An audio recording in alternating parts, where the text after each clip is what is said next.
Much more to Alamosa than just September the 16th, although that was the shocker as I began my tenure there. I want to step back a minute and talk a little bit about some general impressions about Alamosa. As we drove in for the interview, that first trip into the valley, you drive down 25 going south of Denver, down through Colorado Springs, down to Walsenburg, and then you turn towards the west and go up over Levita Pass. Quite a pass. Real mountains. And then you drop down into the San Luis Valley. It's kind of like high desert. Go by several mountains, but a lot of it's flat. Huge valley. But it truly is a mountainous area. Mountains on really all sides. Both sides, and pretty much closed to the north and to the south, but not as closed as to the west and to the east. I did really look up and realize the majesty of Mount Blanca, the 14,000-foot peak that's just east of Alamosa. Truth be told, I don't think I really gave it any thought. But I'll tell you, when you live at Alamosa and look up at that mountain, see it in all different lights under all kinds of weather conditions, it grows and grows on you. In fact, I came to understand how the Japanese could worship Mount Fuji. Certainly I didn't worship the mountain, but I valued it and was delighted when later I got a chance to get to the top of it. The board was friendly. Of course, there were meetings, lots of meetings early on. It was particularly interesting to me to have Benito Martinez be one of the strong board members. Dr. Leary, the vet, that was the board chairman. What a neat fellow. They were all neat fellows. Jerry Anderson.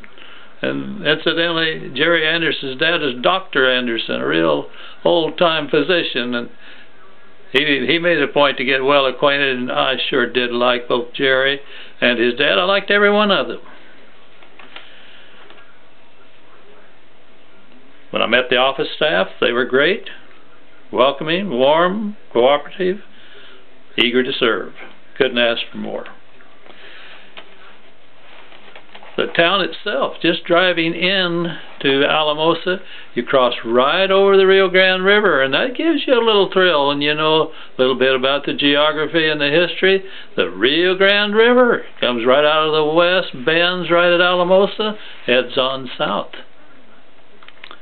You find out right away that Alamosa means, in Spanish, cottonwood. Had a lot of cottonwoods there too. Beautiful place, and the main street just felt like home, and bright and clean and prosperous.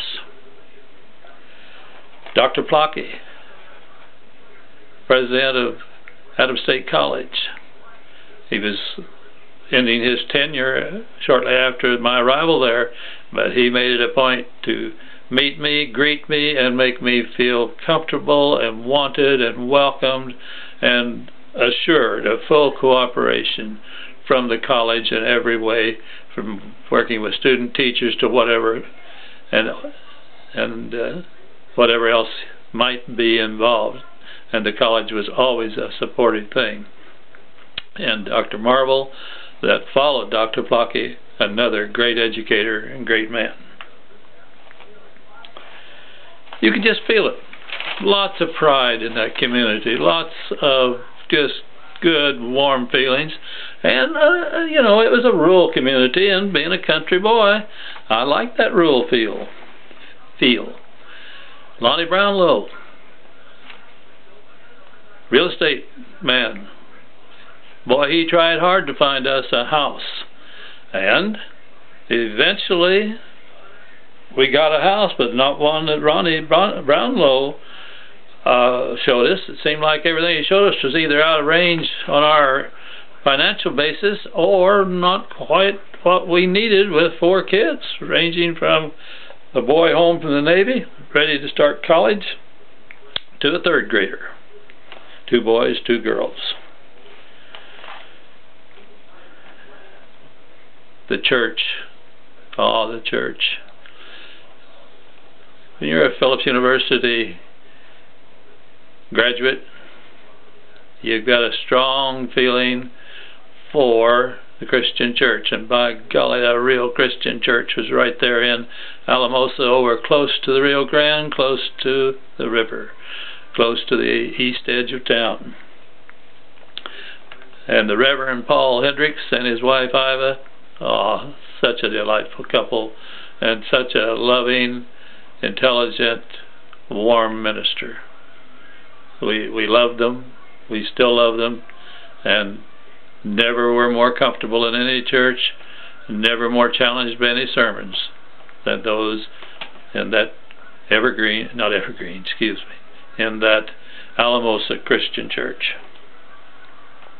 Morris and Helen Stillings of the church family made it a point to make us very welcome by inviting us out to their fine farm for a meal.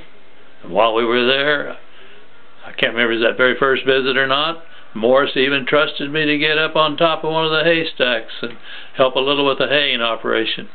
By George, my wife's always saying that I can't stack cards. She knew I couldn't, because my dad always said it. He can't stack cards, he can't even stack hay. Well, probably can't, but at least Morris let me try a little. And I was right up there with one of his big old handsome strong sons, and enjoyed the work and enjoyed getting to know the boy better. Principal John Canty made it a point to take the boys and I fishing, and some pretty doggone good fishing in that area. Very good fishing. And when we found a home at 711 Murphy Drive, we found a neighborhood that was very, very nice, and neighbors that made you feel welcome. It was just a very, very pleasant experience to move to Alamosa and to get acquainted at the school level and at the college level, the church level, the neighborhood level. You know, there were 6 of us, and about the only time there was just a hint of not being entirely happy about something was when people would, particularly when we were house hunting, see our family and see our Navy veteran son and our soon-to-be 8th grade, you know, enrolled that year. We went to Alamosa in the 8th grade. See our 2 boys together, they would say, "Are you boys going to be in high school together?" That really is a little hard for the Navy veteran to accept, although he was always gracious about it. I guess the real thing that caused the problem was that Roy, bless his heart, he still looks young and handsome now, crowding 60. He was a young-looking veteran, and the 8th grader was a couple of 3 inches taller and a remarkably mature-looking kid to be going into the 8th grade. But what a tiny little discomfiture. We liked and like Alamosa, and I want to tell a lot of stories about being in Alamosa from the beginning to the end.